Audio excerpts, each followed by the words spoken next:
All right. Hey, welcome to another edition of Vegas Bad Boys of Podcasting. It is I, DJ Impact. I got Matt Michaels with us and Rob Basaleri with us. And welcome to Wrestling Talk. No Sin City Steve, because as you all should know, tonight is AEW Revolution, and he is enjoying himself watching that pay-per-view. Next week, we're going to talk all about it. He wants to have some, cannon fodder and some storylines ready for Matt Michaels, and Well, there you go. We're gonna have it all set up and prepared for next week, and we'll talk about everything, including Sting as well, as this is his last match. We'll dig deep into that as well next week. So not too much of the pay-per-view talk tonight, but you may hear a little bit of what was the shows leading up to it this past Dynamite Rampage Collision. Nevertheless, throw your comments in the box if you're watching us live right now on YouTube, Twitch, or Facebook. Please put the comments there, and we'll try to get it in as we see fit, all right? And if you're not watching us live, thank you for downloading and listening to the podcast. We appreciate you always. And, that's pretty much it. So let's get right into our wrestling talk. Why don't we see if we got any Too Sweets for the week?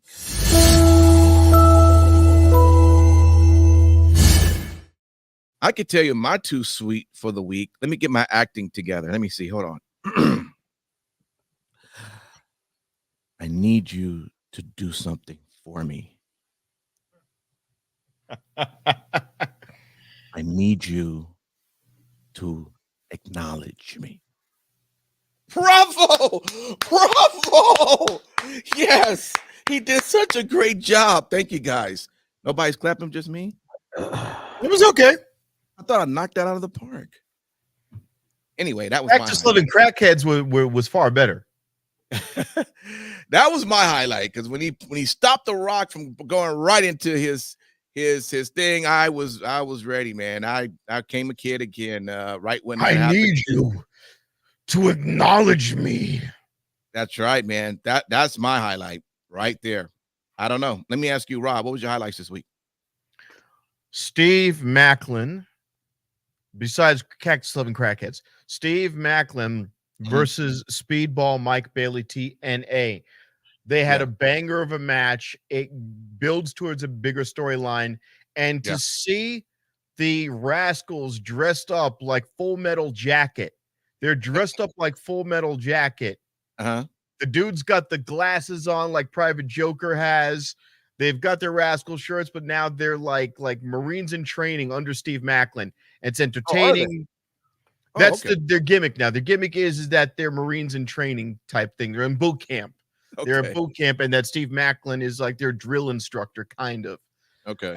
But they're dressed up like Full Metal Jacket when they're in the barracks scenes. Okay.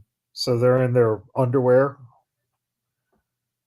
Not the barrack scenes, Rob. Well, the no, they were the fucking white shirts in their fucking but not Private Joker. Private Joker was not in his fucking skivvies. Jesus Christ. They all were. You fucking go watch the movie before you. Yeah, when the guy gets killed, when Arlie Ermy gets shot up, Private Joker's on night watch, and that's what they're dressed up as. He's dressed up as. Well, I didn't know that that's their. They're not. It's like unofficial because they're coming out dressed up like that. So it was entertaining. The match was amazing. Speedball is doing this thing where he may or may not have a real life injury on his left knee. So he was wrestling gingerly and favoring the knee, and they sprinkled that injured knee throughout the match. It's not one of those ones where the guy. Is there anything they could do with Speedball to get him? I mean, we all know he's a great professional wrestler, but I don't hear much talk come from him. So I'm guessing maybe promos is not his thing or his stronghold. Do you think maybe that's something that can help elevate him to the next level? Because when he cuts a promo, he sounds like he's 12 and he's got that weird smile. He's like, "Hey guys, we're gonna win this one today. Yeah, are you afraid? He's always short. Extreme? Huh?" I'm like, "Oh god damn, geez." Yeah. He's the quintessential 12-year-old who is really in real life, like I think he's like 36 or something like that. Yeah. So well, you cannot take him seriously as a threat when he cuts a promo. It literally looks like he wants to talk about the Church of Jesus Christ and Latter-day Saints afterwards. Like he wants to show you about his personal connection with God and the word of Mike Cameron, like or Kirk Cameron, I should say. So in other words, all we ever gonna pretty get from Speedball is just great matches. But in terms of him elevating himself to become more than just that, that's about it. He had a match with Kenny Kingston where he was supposedly extreme, and there was an experimental match where they took the ropes off the ring, and he dressed in all black, and he did some pretty cool moves. But then later on, his promos were lame all over again. He went right back to being super sugary babyface. Yeah. Yeah, he's been at it for such a long time. There is no elevation. Sure. He makes other guys look good. Right. That's yeah. He is the definition of what a pro wrestler is, right? Right. He's not a sports entertainer by any means. No, not that. Like I was think a match between him and say like Chad Gable would be off the chain. Like it would just be a match. I think he would outperform Chad Gable. I think Chad Gable would have spots, but I don't know if he could do. But see, here's the problem. The problem is that the styles don't mix in the sense of the reason that Chad Gable is good is because of the character. Chad Gable can make anyone look good, right? But it's the character that elevates him. Right. All that this week. You don't feel that Chad is, in terms of his athleticism, is pretty. He's a grappler.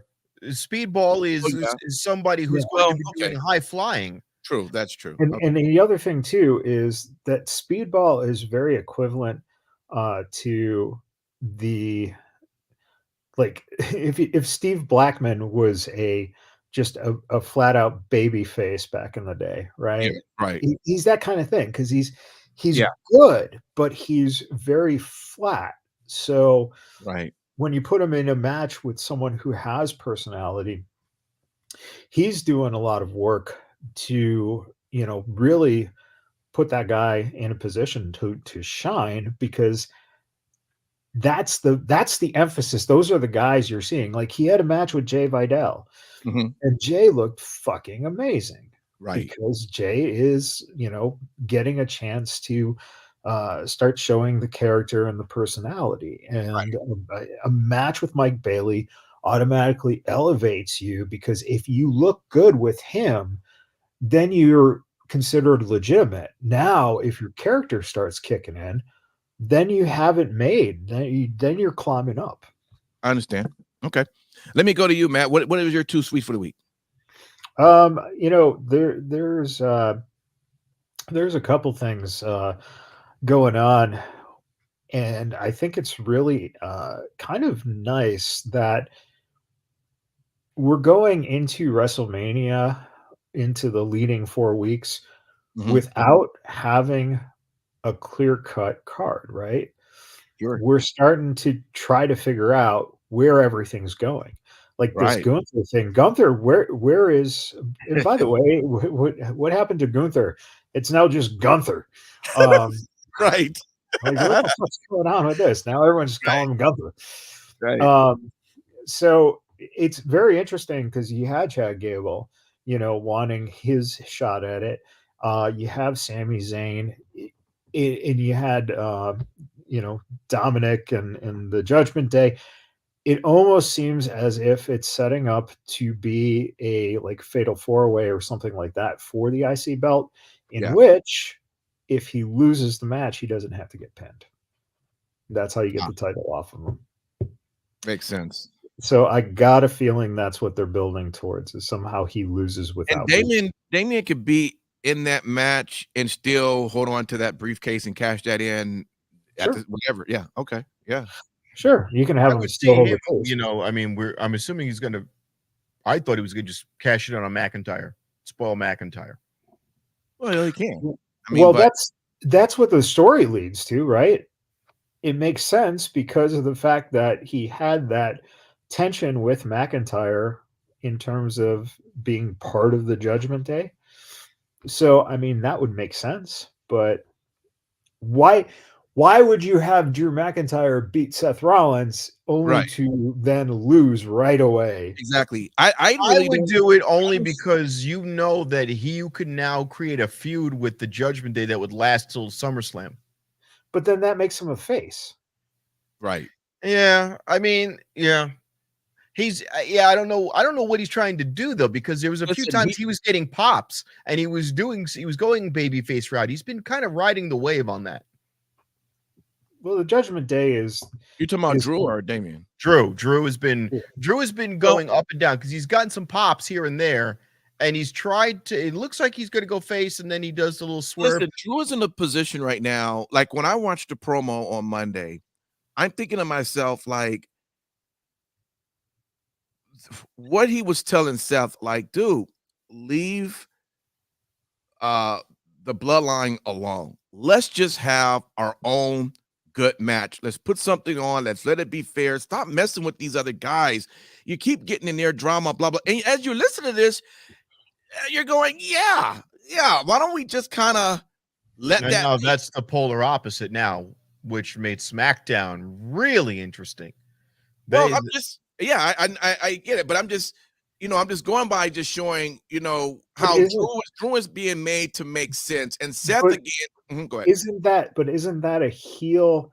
Isn't that a heel move? Because isn't the audience supposed to want to see Seth and Cody tag together in that match against Roman and Rock? And here's a guy trying to say, "Oh, don't do that. Don't do that. Just face me." I don't think it's necessarily. It's self-centered. It's self-serving. Right, but which is a heel about it. He didn't do it in a heel. He's saying, "I want you at 100%. I don't want there to be any doubt that I beat you and you were not at 100%. I don't want to win that way." To wrestle how many other matches so that the time he does get to you, he knows it's going to be really easy. That's what I would think. He wouldn't want you to be 100%. But again, the whole thing is that the hype is built into the fans wanting to see those two tag together against the bloodline, right? I'm liking this storyline all the way around now because they found a way to very much interweave everything that's going on. Because this guy's not leaving Drew McIntyre. He's not going anywhere. And like you said, he is making sense. And he's not doing it in necessarily a dickish way all the time. He's going, I want to win. I'm going to beat you, but I don't want it to be a cheap victory.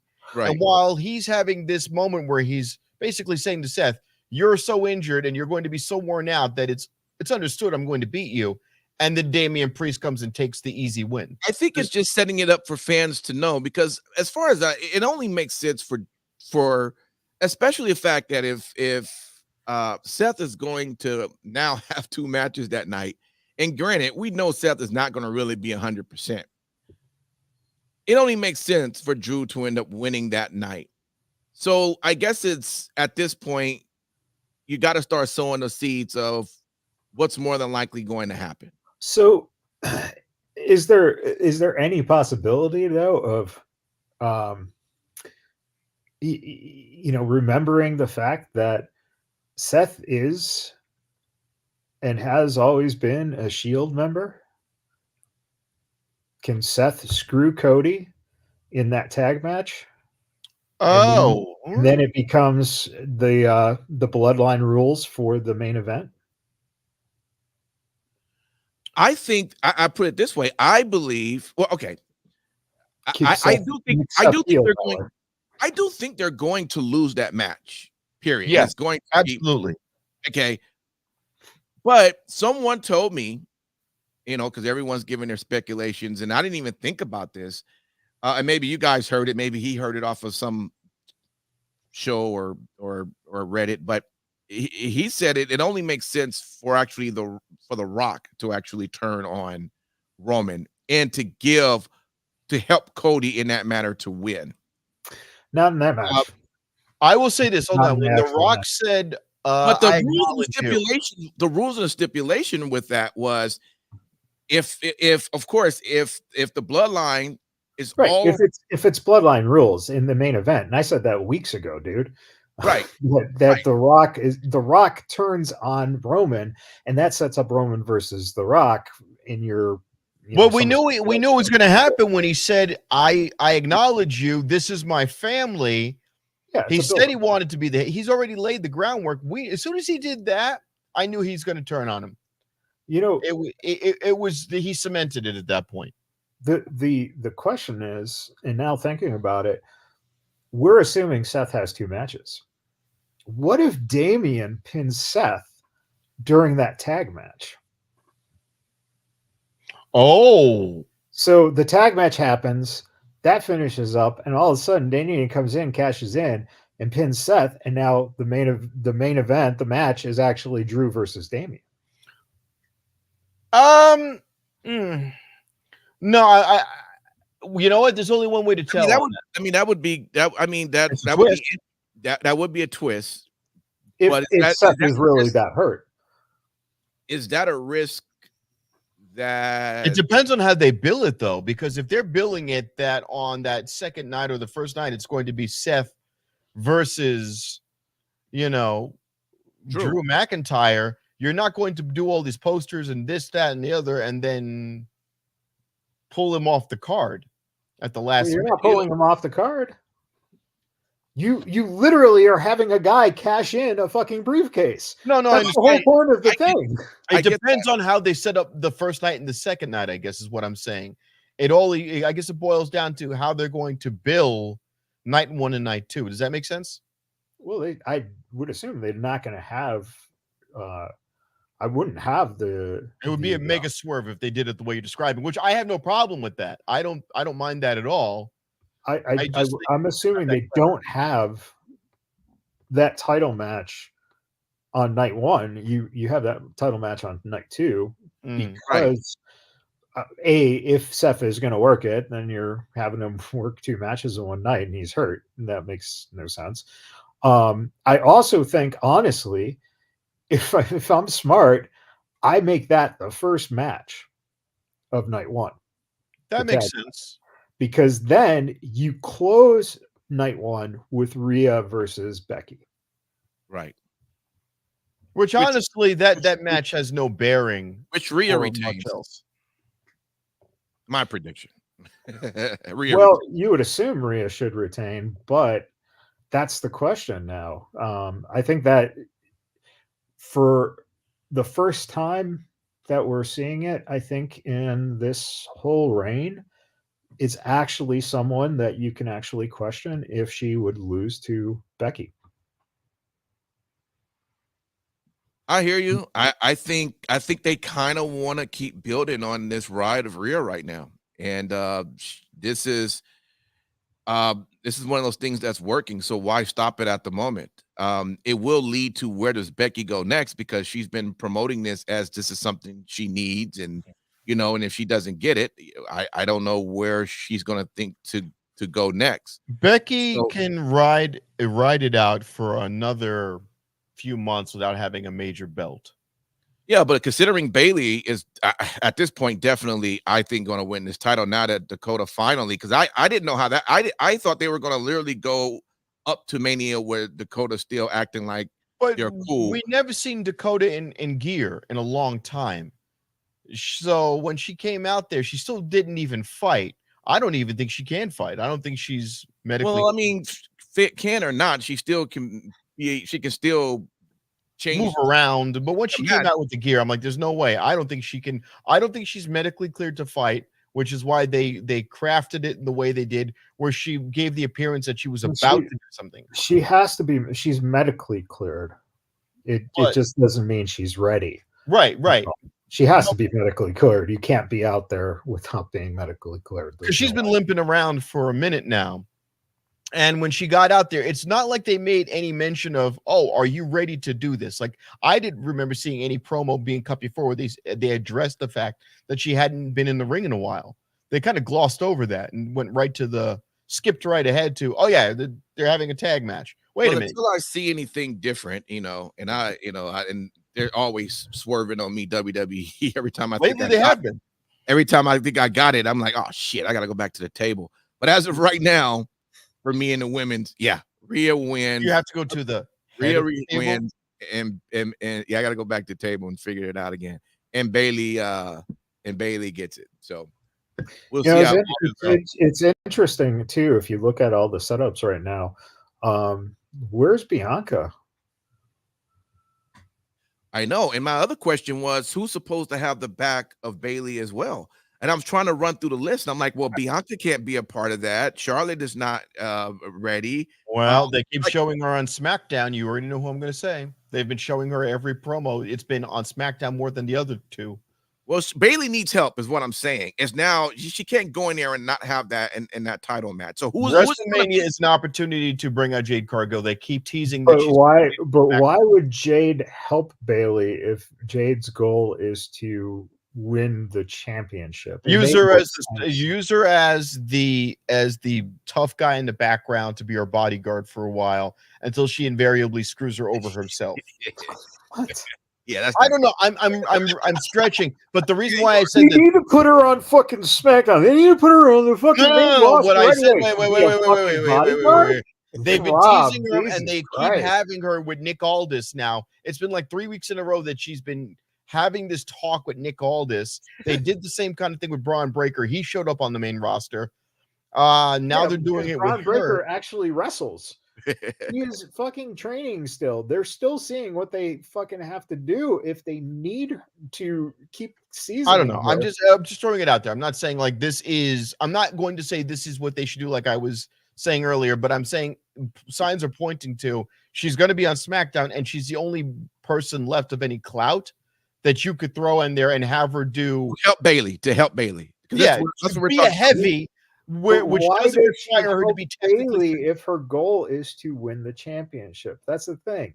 It made sense for her. What about Naomi? What about Naomi? Can we put Naomi in as a BFF, good guy, super baby face? Why does she need any backup though? Isn't that the whole point of this? That if Bailey's going to win the championship, yeah, but it's going to be one Matt, I hear what you're saying, but it's how we watch pro wrestling. There's no way that you're going to have all of the Kabuki Warriors and Dakota out there doing everything they're doing to stop win that way. It's so lopsided. So unless you have Charlotte Flair show up and go, hey, you know what? I want to. Speaking of lopsided, right? But that's what I'm saying. You're going to have somebody balance. Someone's got to come. I don't even say it's got to be another 3 women, but somebody's got to come to Bailey's defense if she's going to pull this off. I just don't see her. You could do Naomi, you could do Charlotte Flair, and yes, the other one, which I agree is the most implausible in a Jade Cargill, but would allow her a spot on the roster and a vehicle to enter somehow without just entering dry and just slamming. From NXT or something. Who knows? Maybe the forbidden doors open and Mercedes Moné comes and helps her. Will they announce her as Mercedes Moné? Will they mess up her name? Will they go, and now Sasha Moné? No, they just be like, is that her? Is that her? Mercedes Banks. I like that name, Mercedes Banks. You know the funny thing, if Tony wasn't just such an ass and just being a dick, and from just how he's been doing business, something like that could have actually happened, if he's but I'm just saying, listen, he could grow, he could eventually grow and learn fucking something. No, it has nothing to do with Tony. It has everything to do with why would the WWE want to fucking put any light on those guys? Because they were the ones who want to be competition. So fuck you guys. The funniest line is when Badass Billy Gunn goes, hey, at least you guys can't fire me. And then Triple H goes, look, Vince will buy that pissant company just so we can fire you again. All right, let's see who we got. Rob's living in 4 years ago. This is pretty awesome, Rob. All right.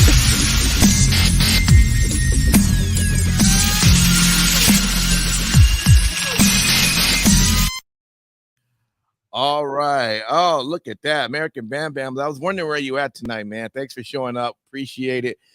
And Sin City is definitely enjoying watching some Revolution. Absolutely. There'll be all 3 of us. running all three of us down. Yeah. Well, it's because he's fucking Steve's friend. Yeah. But it's all good. Yeah, you know. Okay. We'll take it. We'll take it. Hey, where is the love? All right, I'll go with you, Matt. Anybody need some that's not getting it? Yeah, apparently Sin City Steve. Hey, no, American Bam Bam says he's a Steve Mark. Steve Mark, man, he's one of my favorite stand-up comics. You worked with him recently, Rob? No, because he sucks. I don't know who he is. I know. No, I think that's a great name for a stand-up comic. Steve Mark. Yeah. You know, the love, I've got to say the love's got to go to Shayna and Zoe potentially getting the Kabuki Warriors. Thank you, Bam Bam. I'd like to see that. You know, it's interesting. Yeah. So the question is, what do you do with Damage Control if you're going to take the title off of Io, right? Then do the Kabuki Warriors lose the belts?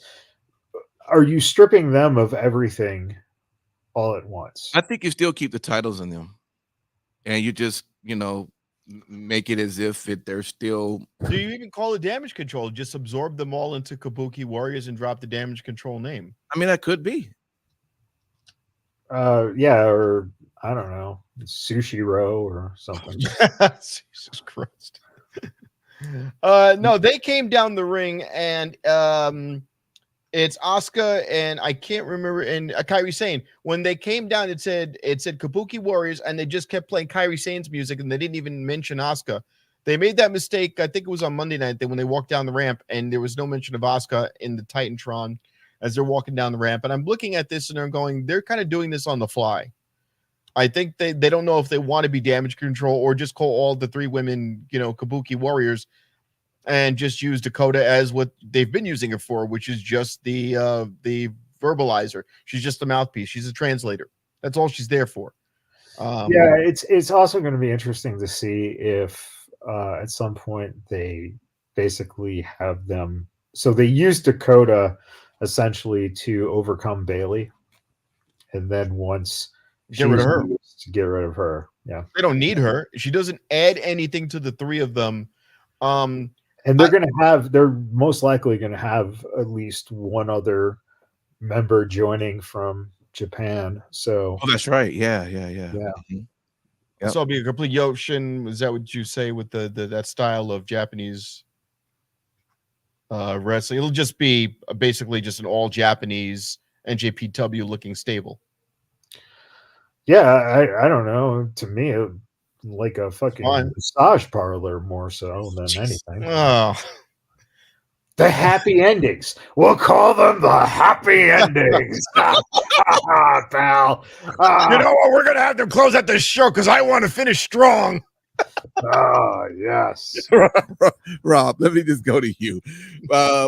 Anybody need the love, man, that you want to throw out there? You know what? I'm saying this knowing full well that once we're off today, I'm going to go watch it. We got a Jade Cargill. No. Jade Cargill. Oh, no. Ric Flair lately, I don't know what they've been doing with him. It's been kind of odd. He took some bumps this week. He took the nut shot. He did the thumb in the eye. He did those little weak Rusty Gate punches.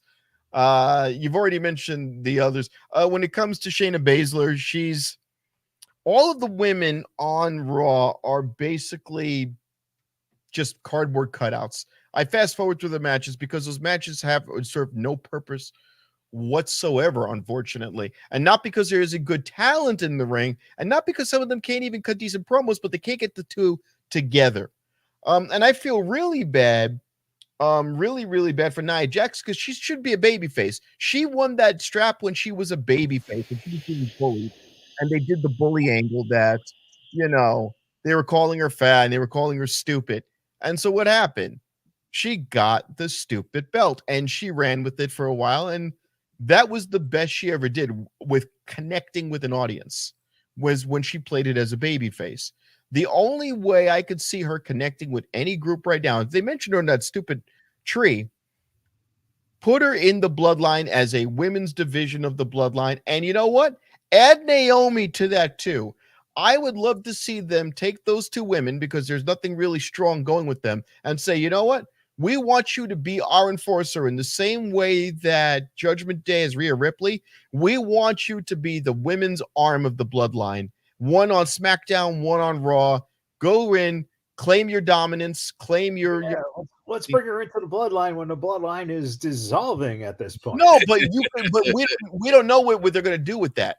We're saying now, based on, he just said it earlier, they could swerve the shit out of us a month from now, and we could be sitting here going, okay, wow, I didn't see that coming. It could go. I the only thing I would say, going back to Rhea, if yeah,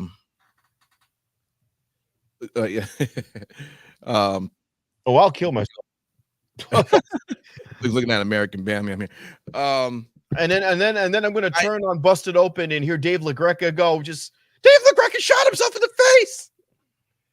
I just think maybe they ran the Nia Jax and Rhea line a little too fast. I think, if anything, what would have been nice if we was going to get that title off of Rhea, I do believe Nia's at a position where she is showing that she should probably be the one to take on that title and have that run for a minute.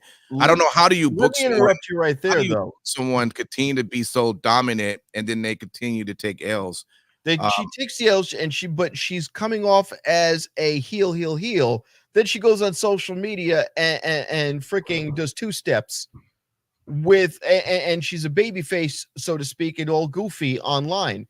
She should be staying in character the whole way through if she wants to establish it. What is this? Well, I mean, you're gonna. I'm gonna watch you be a bitch on Raw, and then the next day you're gonna be giggling on social media and doing zany skits with your mom. I don't understand this. Like, you know what? All I'm saying is, I don't know. You fucking dress up as Donald fucking Trump, and then the next day you're Rob Bossarella. But what, you know what? Yeah, but she is. I want you to be Donald Trump all the fucking time. Then, believe me, it's coming. I'm gonna tattoo an orange glow on my face. You're gonna bury me with a blonde wig. Oh boy. Yeah. But that's anyway. That was just she was best as her best results were as a baby face. And that could be the case, but I'm just saying right now she is on fire as being a dominant player in the women's division, and it would have been nice. They're not rewarding her for her work. Maybe it would come down the line, but now the time would have probably been against Rhea. I mean, now what? You're gonna have to wait some further down the month or whatever happens. I don't know. I also don't feel like Becky Lynch. I really am suspending disbelief that Becky Lynch would be able to put a dent in Rhea Ripley. I get that Becky Lynch is tough. I get that she's a veteran, but I think that Rhea Ripley's on such a fucking tear. And the way they're doing it is Rhea Ripley doesn't need help from anyone. She's winning straight up. They're not doing her as a dirty player. She's just dominant. She's in this weird place where she's a face in a heel clique. Right. So what do you do with her? Because the other one, you have two faces going up against each other, and they're cheering for her more than they're cheering for Becky Lynch.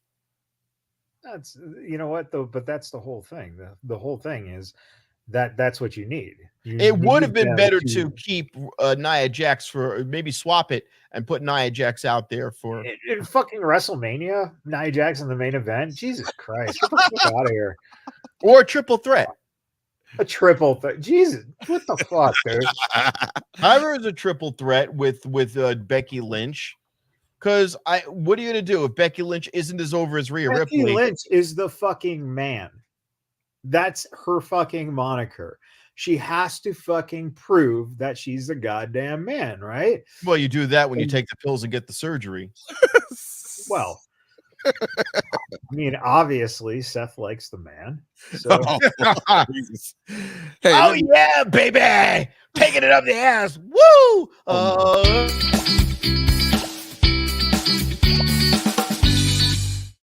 sorry, I had to cut your promo off there. That was my this week's what the fuck right there. Seth getting played by Becky Lynch. That'd be the man is here. You know what's funny? I only watched maybe an hour of AEW on Wednesday night.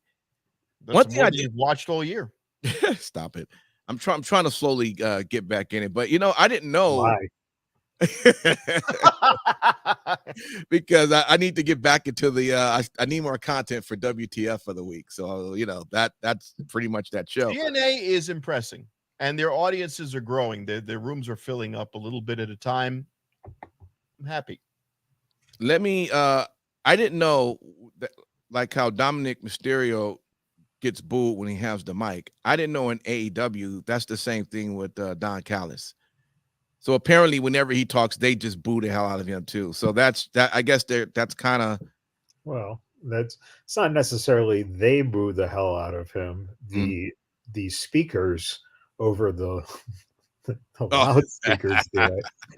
Because as much as Dom gets actual boos, they definitely pipe in more. And Triple H made a joke about that. A couple of them. I really thought they were piping this in, and I'm like, again, fucking Paul Levesque breaking. It's amazing how Rob likes to just live in Triple H's old memories. This is like amazing. We're just, you know what?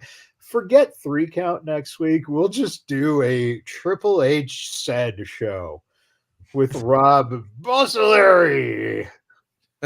Well, no, I'll dress up as Trump, or maybe I'll do Obama. I'm doing Obama on stage now. You know what you should do? You should do Trumple H. I wonder how that would work. You know what? They both got the same tan. Stephanie came so many times. It was tremendous. It was tremendous. How many times I gave her the Triple H? Okay? But you have to have Trump doing the Triple H mannerism. Right. And that's where it's going to get tough. Dress up as me, you'll only be able to speak truth to power. I don't know. Well, how does America Bam Bam dress up? Right now, apparently truth to power. So I guess white bed sheets.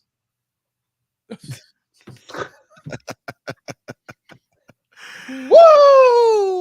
Oh man. All right.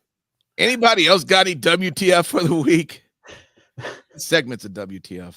The women on Raw. I don't know why they are doing these women's tag matches, but let me ask you this: you watched AEW Dynamite, right? Yes. What's your take on Chris Statlander and Sky Blue? Did you like that match? I did not mind it. I like the whole dynamic with Stokely Hathaway. It's interesting, and what they're doing Willow Nightingale. We'll see which way this goes. The match itself is not bad. It was an okay match. It was an okay match, but it's filler. It's filler. The only thing that's putting it over a little bit is the addition of Stokely Hathaway. The what the fuck moment, I guess you could say, is still this Angelo bullshit with Ruby Soho, and they're doing the dating thing, and I don't care. They're not fighting. They're not doing anything. That's a what the fuck. Why do you have these two people who are marginally attractive? One's a greaser from the fucking Bronx Tale, a Bronx Wanderer. He looks like he should be doing 50s doo-wop. Mm-hmm. And then the other one is just some girl who works at Hot Topic, and they're dating. Oh, by the way, there's a bunch of other wrestling going on around it. I don't care about this. It's exhausted any interest. And it has no payoff. I can see that being a WTF for sure. There's no payoff. What do I care? That's just coming down the line. I don't know. I know it's going to be coming down the line, and then he's going to grease his hair up with it. Matt, did you have any more, or that was your WTF? Picture a hillbilly from the Midwest, and you will nail it. I'm just enjoying the image of American Bam Bam, and now I want to get a wife beater now and a mullet, and I've got a 6-pack of PBRs downstairs, and NASCAR, man. If you want to get a wife beater, just call Darby. So Oh. Unlike Darby. Okay, so a WTF for this week. I would Hey, have to. Rich Swann slaps his lady around here and there. That's why she's the undead bride. wait, say that again. Rich Swann. Oh, Juan, yeah. Well, Yeah, he got arrested a few times. yeah. Well, he's learned his lesson. Hopefully. Go. What'd you say, Matt? No, I'd say the what the fuck to me is just this whole idea that this Sting match means anything. Yeah. What the fuck? Like, who fucking cares? So what? It's his last goddamn match. Who fucking cares? Well, like anything else associated with Ric Flair, he'll come back 3 more times for 3 more final last matches before he's 88 on a Crockett promotion. You know, Jim Crockett promotion. We've got Sting's last match. He's coming down in the wheeler right now. They're wheeling him in. He's in the Stinger mobile. I actually the what the fuck really does actually. You kind of said it. So Tony comes out and just puts it out there that Martha Hart gave the blessing of Sting being able to come down from the rafters. And I forgot about that. Yeah, and to me that just like, why even like put that out there? It was awkward. Yeah, why put that out there? Because it really is just kind of, like, why have to say that, oh, I got the blessing, blah, blah, blah. Right. You're just showing that you're just doing that for attention. That's it. You're trying to get fucking publicity on it. Yeah. So But the way they did it too, when they showed you him coming down from the ceiling, that was the quickest shot ever. They really only show you him at the last 3 seconds touching down. It was that's probably also due to the incapable camera work and truck work and direction of the fucking camera crew. A little bit of most likely they probably just fucking went, oh shit, whoa, shit, he's coming down the fucking, Yeah, because I thought he would tell them, I swerved the camera crew. Okay, AEW faithfuls, I want you to understand that our camera crew has been swerved at all times. In no way do we ever inform them of my intentions. We will bring up people from any stage and any angle I see fit when I call it, and they'll have to keep up. And that's why we call him Swerve Strickland. Oh, I almost forgot. That was a good one where Hangman Adam Page really came in with the limp and sold being injured and ran through and then beat the shit out of him with the crutch. That was a good segment. It seemed like it was. I mean, because I really didn't know if I haven't been following. So they did show what Samoa Joe did, and I'm like, oh, okay, that looked. He landed awkwardly. He sold being injured. Well, I ain't gonna lie, I was sold too. I was like, oh shit, I guess it's not. So they did a good job on that. I got to give props on that. Oh, wait, American Bandman likes my Tony Khan. Hold on. We'll do it right. I want people to know right now that in case you forgot, tickets at Wembley Arena are always going to be available, and we are going to be sold out. We will have 90,000 people in attendance. We have already sold out 3/4 of it, but don't forget that we will have no other pay-per-views from now until August when we will be at Wembley Arena. Did I mention Wembley Arena? Wembley Arena is going to be this August for AEW All In, and tickets are selling right now. It will be the only sold-out show that we will ever see, unlike some other promotions that have to phone it in. We will be sold out at Wembley Arena, and back to you. Let me ask you, can you get the hair for Tony Khan and maybe the glasses? I could do it all. Oh, I could do that. All right, we're gonna work on something. All right, let's jump right into. It's blood coming down my nose. It's really kind of freaking me out because when Rob takes the hat off, all of a sudden it looks like we're really related. It's kind of fucking really kind of sad. I just shaved my head today. I was like, fuck it. It's like we got the same fucking glasses. We got pretty much kind of the same shape of fucking face. Jesus. Oh, Jesus Christ. All right. Oh, well. Let's do it.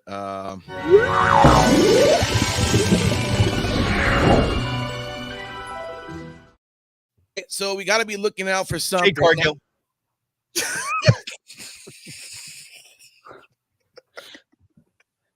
Okay, so we're looking out for Jade Cargill. OnlyFans Jade Cargill. I mean, is there any other pay-per-views outside of? Thank you, American Bam Bam. That is the man. Yes. Yeah.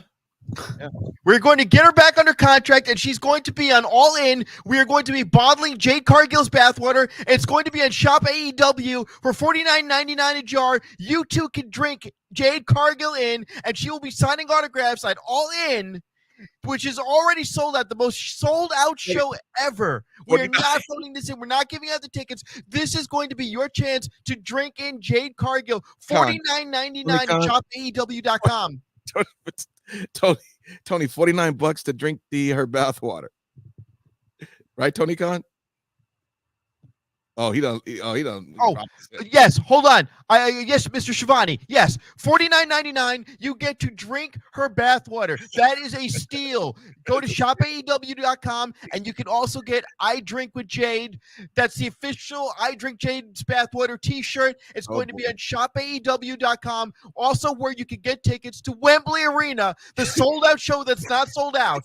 Wembley Arena is a sold-out show. It is sold out. 90,000 seats in London, England. It is sold out, but you can get your tickets right here on Shop AEW, the sold-out show, Wembley Arena.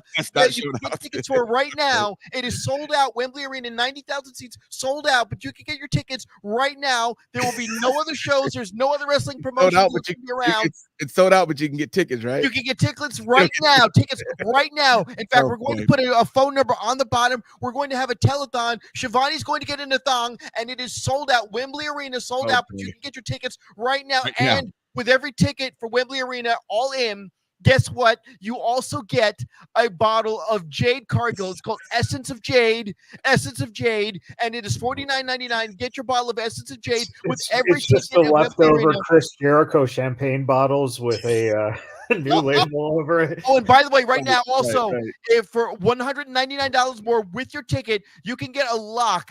That's right. You can get a lock of Brody Lee's hair. They clipped his hair off before he died. We're giving a lock of his hair, and it comes gold-plated. That's right. It comes gold-plated from the Franklin Mint, along with a bottle of Essence of Jade at the sold-out Wembley Arena, where you can still get tickets right now. Tickets are on sale right now for the sold-out Wembley Arena. This is going to be the greatest show that's ever been seen. Let me jump over to Matt Michaels. Thank you for that commercial, Tony. Matt Michaels, what are you looking out for, man? It's got to be something exciting.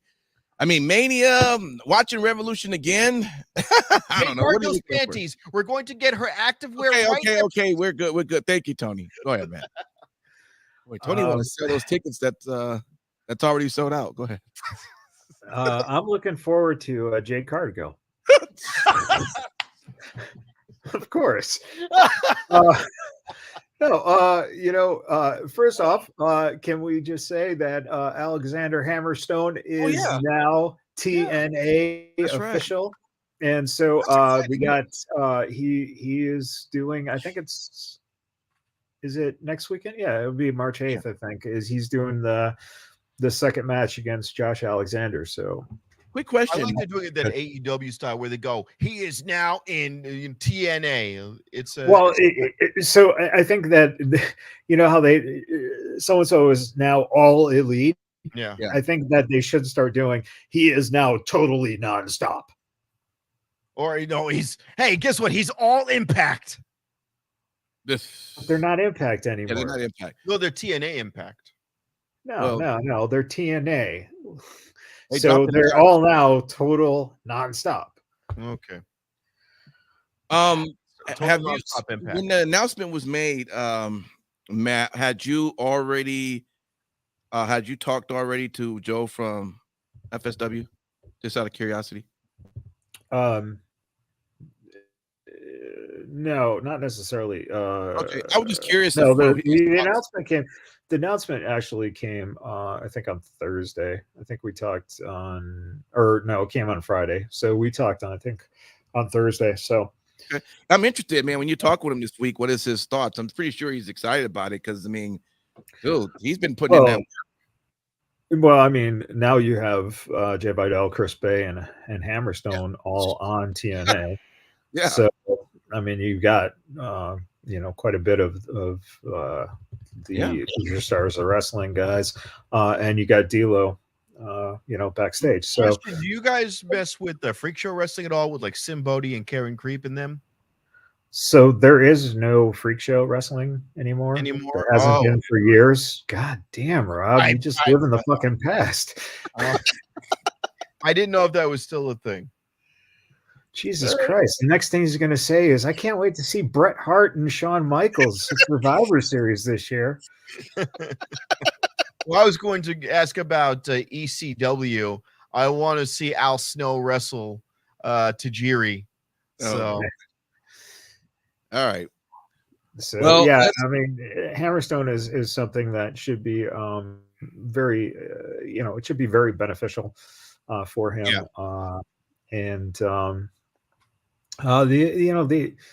Of course, WrestleMania, I think we're all kind of looking forward to seeing how everything unfolds, because it's nice that we don't have all this stuff laid out. It looks like we'll have certain matches, but will we? And I think that is an interesting thing, because usually you start going 4 weeks deep and you kind of have an idea where everything's going. Right. But they've kind of, had such a focus on setting up the Cody stuff. Right. That this is kind of intriguing, because you have now a bunch of things like, for instance, what's going on with the tag championships. Mm-hmm. That's something that's, who steps up for that? Do you have a tag team in mind? I don't know. To be honest, I don't know. I don't know if you got a 2-night thing too. So do you have on night 1, do you have like an elimination tag match, and then on night 2 that the winners go against the Judgment Day? I don't know. What I could imagine doing is, they've been having this feud with Imperium, have that lead up to a number 1 contender spot for the tag belts at WrestleMania. Give Imperium something to shoot for. Yeah. Because they look good, Imperium, and they deserve to be rewarded. Wasn't that so funny that at one point we really actually thought they was about to just break that whole duo up? They were just going to dissolve it, and they kept it, which was smart. But it wasn't looking good for Imperium for a minute. Yeah, but that's something they're doing, I think, more on a regular basis. Yeah, we are seeing that. They did that with Judgment Day as well. Yeah, you're putting more seeds.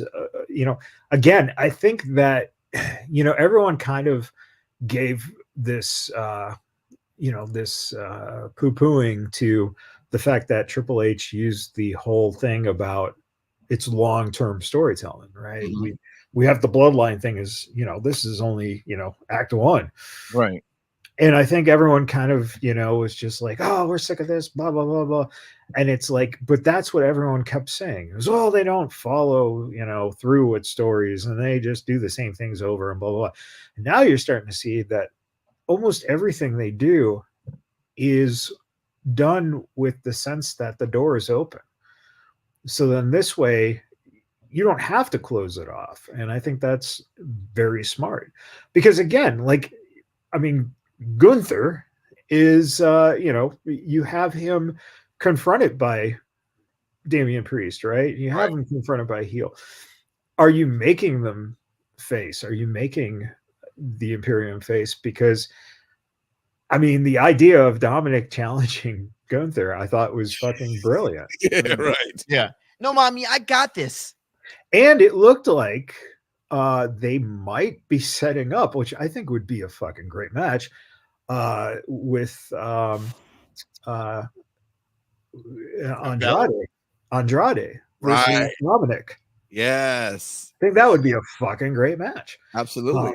And they SmackDown had the it looks like the seeds are set up for LWO versus Del Fantasmo or whatever. Yeah, the fuck. Hold on a second. They brought back Rey Mysterio, which was great. Is no one ever commented on the fact that Joaquin Wilde is Filipino? He's not even Spanish. Yeah, it's been mentioned before, but he's playing the role. Yeah. So, yeah. Yeah, and they didn't even give him a Spanish name. Joaquin. It's Spanish for French more, but nah, his brother River died, didn't he?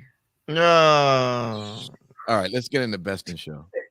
Oh, go ahead, Matt. You want to finish? Oh no, I was going to say Mysterio, man.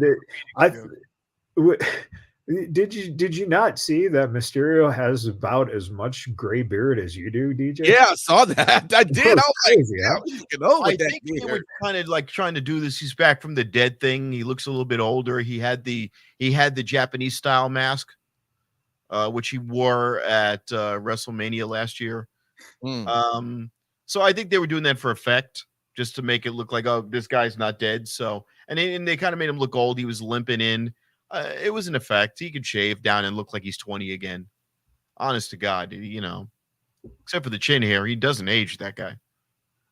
Pretty much. Yeah, I mean, it looks like he has the same mask as he did 20 years ago. Actually, he didn't last night. He was wearing that weird, yeah. All right, here we go.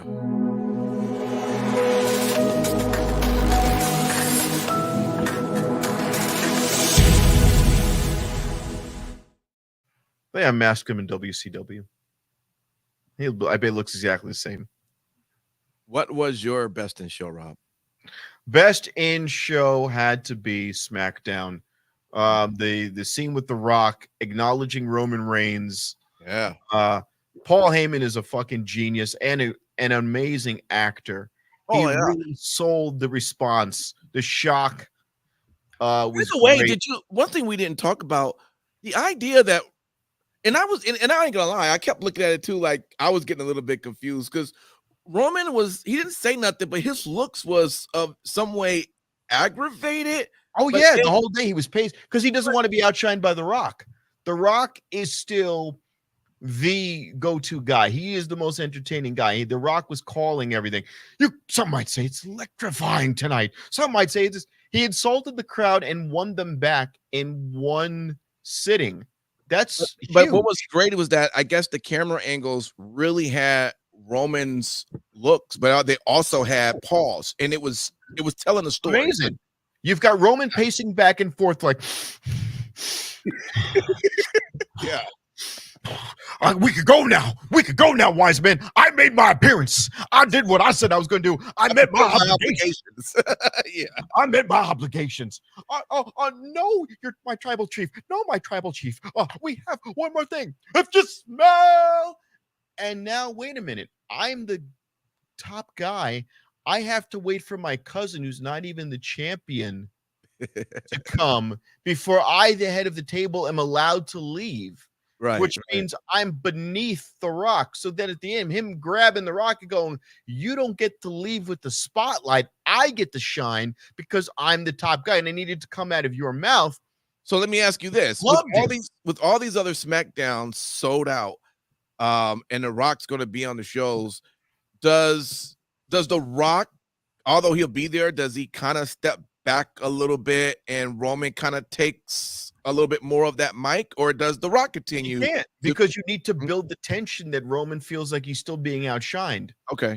I think we also we're assuming the obvious, right? We're assuming that it's The Rock who costs Roman. What if Roman just fucking spears The Rock and takes him out of the fucking, something happens where it's Roman's just fed up with this, and he fucking, So I mean, there again, you or have his family turn on The Rock. Jimmy, Solo.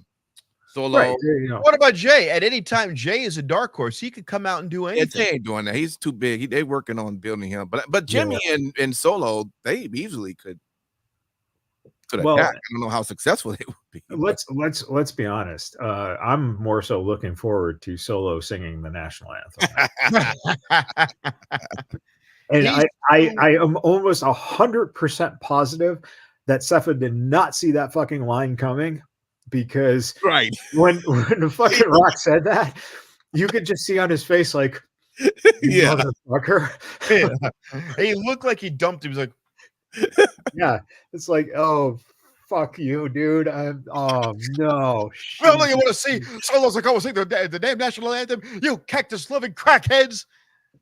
Yeah. I want to say something about The Rock too. Yeah, go ahead. His first appearance, he didn't look 100%. He looked like somebody who went to Party City and asked to dress up like The Rock.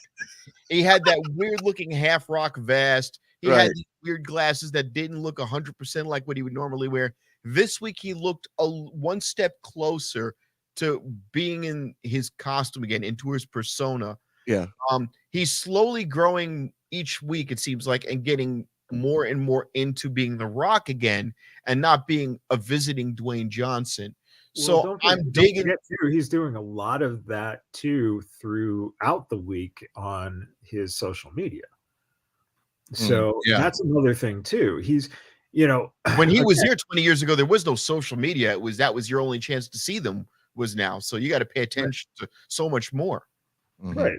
And again, I mean, there's no reason to have, again, if you really look at everything just being open-ended, I really don't think that everything was planned out exactly the way that it's going down, right? So I think one of the reasons that you're getting more of him coming into the character is because he's taking on more of a role that he probably didn't, at first think he'd. Why was his shirt tucked? Why was he wearing a big freaking Pirates of Penzance shirt that he used to wear 20 years ago? He's got it tucked. He looks like each week he's starting to relearn how to be Roman Reigns. I mean, be the Rock, be the Rock, and he's got to do more work than he did before. He has the authoritative role in real life behind the scenes. This might be an afterthought to him to have to then get on and act again at that capacity and rediscover himself. I wouldn't be surprised if he's sitting there watching tape of him cutting promos 20 years ago. I don't think he fucking gives a shit. I think he just comes out and does whatever the fuck he wants to do, and then that's it. Yeah. What is Hunter just going to come up to him and be like, buddy, you're not doing the job that we need you to do. We need you to be the full Rock, buddy. The Rock threatened his power a little bit to what are you gonna do? Fire Cody or whatever? Fix it. Your shirt is tucked into your pants. They looked what the fuck was like? Look, holy shit! How big is that shirt? That shirt's bigger than 5 Rocks, and he had that shit tucked in. It looked like a fucking pirate sail.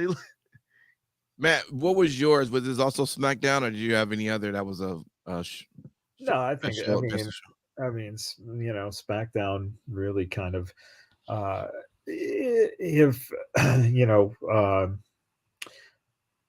you look at what they just did overall, there was a lot of good stuff going on. Raw was pretty good too, I think. Yeah. The Street Fight was really good. Seeing Cody, seeing Waller and Austin get a chance to kind of get that rub a little bit from Cody is pretty nice, because I think that says a lot about what they think. Austin needs the rub. Finally, Austin did something that I actually thought was cool, and it was just an expression, and it was just when Grayson was like, "Dude, I defended you," when he came to attack, and Grace, and then Theory gave him this look like, "What? You came to help me?" Like I'm like, I like that. That was really good. What do you do with Randy Orton What do you do with Randy Orton? What do you do with Shinsuke Nakamura? And what do you do with Sami Zayn? How do they leave? Match? How do they leave WrestleMania? What's their trajectory? And AJ Styles. Those are the guys Well, Styles is going to end up working Eli Drake, most likely, working LA Knight.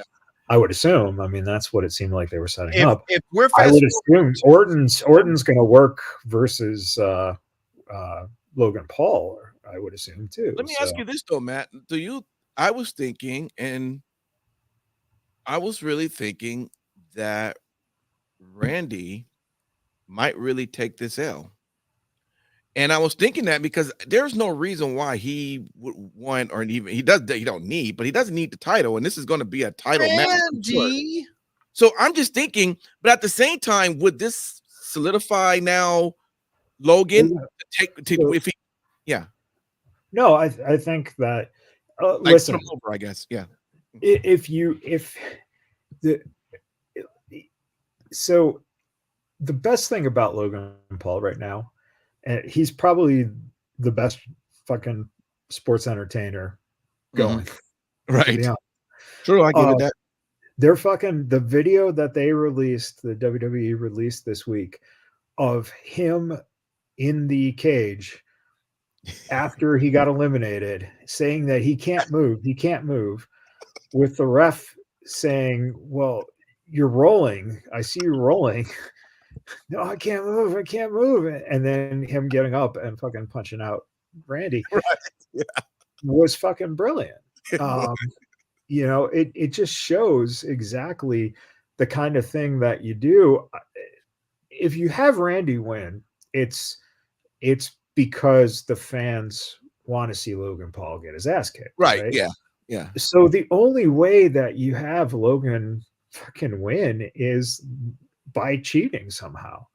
Right. And I think that's becoming a great thing about him. He's good about it though. I'm entertained watching him be an asshole because he's great. There's some people that they're just Dominic Mysterio's had a really great year and a half, but he's still annoying as hell. Logan Paul is physically and athletically amazing in the ring, and he's dominant with the mic. He's he wears the Pokemon card, that super rare one around his neck. He just knows he knows his audience really well.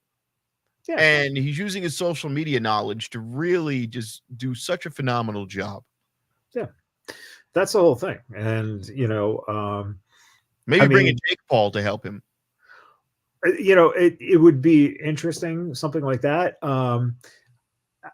Quite honestly, if you want to have him lose without legitimately losing, you could have Bad Bunny do a fucking run-in that costs Jake the Logan the Randy match. Yeah. No. And then helps Orton win so that it sets up Logan versus Bad Bunny, which I think we're going to see. That would have been something that you would have thought would have been a Mania match. Well, it could be. A question: was there any indication that Jake Paul wanted to get involved in any way in wrestling? Probably and tag team type.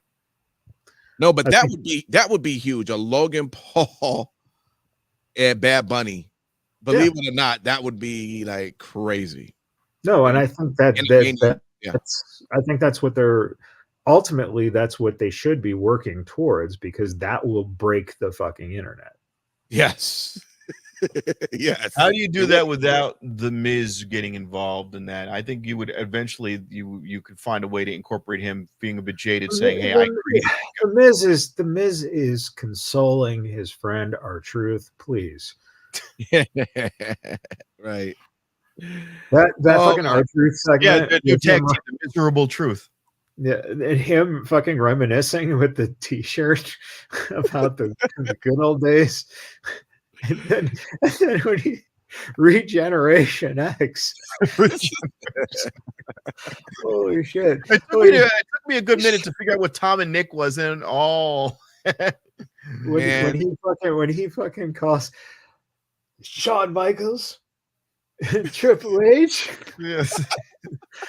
It was just like, of course. That's a good question, though. What do you do with DIY? That's another team. I don't think they have any traction.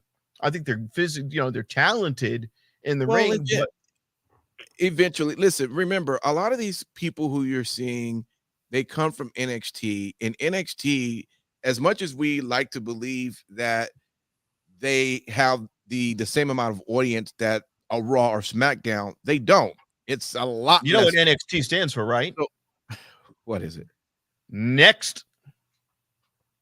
Oh, Jesus. Anyway, so my whole point is it's going to take some time for a lot of these guys to build to get that level.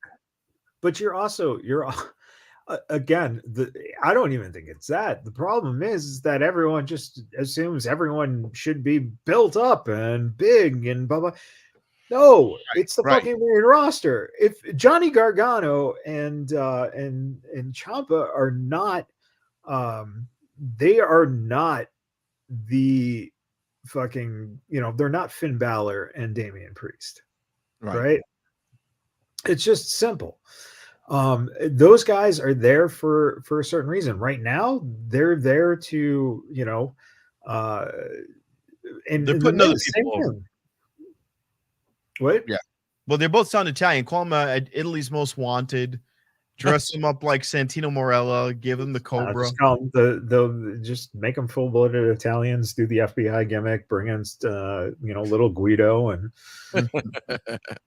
because the FBI actually did wrestle. I think this 2 weeks ago, and yeah, man, they're back on the indies for one night at least.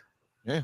Wow. Little Guido still looks the same fucking as he did 20 years ago. There you go. Wow. Yeah. Well, listen, guys. And Virgil's dead. Jesus Christ. And also Anderson, the other Anderson. Yeah, Ole, the racist Anderson. Oh. So I guess he's happy. I'm glad Virgil's dead. Wait, say that again, Matt. No, he's legitimately Ole was a racist asshole. Yeah. Amazingly enough, you think about Sting wrestling his last match, quote unquote. Sting and Lex Luger and Arn Anderson, all the same fucking age.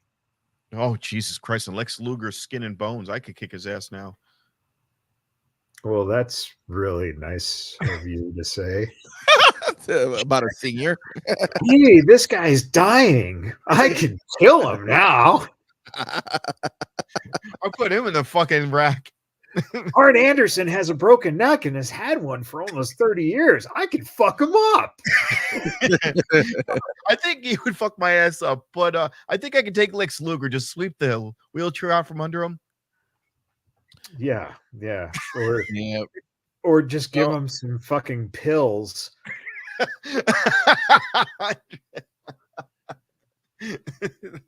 Yeah. Well, listen, man, it definitely was this week. We blew Andre's mind with that it's interesting because Ole was like 11 years older than Arn, and it always seemed like Arn was like 52 his whole fucking life. Yeah. But no, I don't think anyone was apparently more racist than the Blanchards, especially Tessa. She was tagged with that on many occasions. Or Hulk Hogan. There's a list of wrestlers who are probably fairly damn famous and would not like DJ Impact hosting a show. We have audio of your boy Hulk Hogan. So there's that. But anyway, what did he say that was wrong? Look, I don't want anyone there with my brook, All right. That goes out to American Bam Bam. Bubba Ray, but not Devon. American Bam Bam, that was for you. Truth to power. And Lex, we're gonna send you to see Miss Elizabeth. Guys, this has gotten really fucking bad, hasn't it? I'm trying to end the show now, and as always, thanking everybody. You haven't ended it. I think we just did. Yeah, more than likely. As always, we appreciate you for hanging out with us. Thank you for Poor Steve sitting in a movie theater by himself watching the pay-per-view and not knowing that we just killed the show. We appreciate all of you for listening, for downloading, and always hanging out with us every week. Now there won't be apparently at the end of during this match, Darby Allin and Sting both did bumps through glass.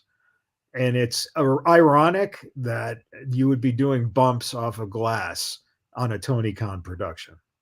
No, hey-oh. And you are correct, sir. Next week we'll get all into the match with everything AEW Revolution. No 3 count. That's why we had a longer show. Yeah. Well. All right. It was fucking ridiculous. It was absolutely fucking ridiculous. I think I can get a pull up enough strength to put Lex Luger in the rack, and yeah, I can do it. It'll be an awesome autograph signing. All right. We'll see y'all next week. Peace.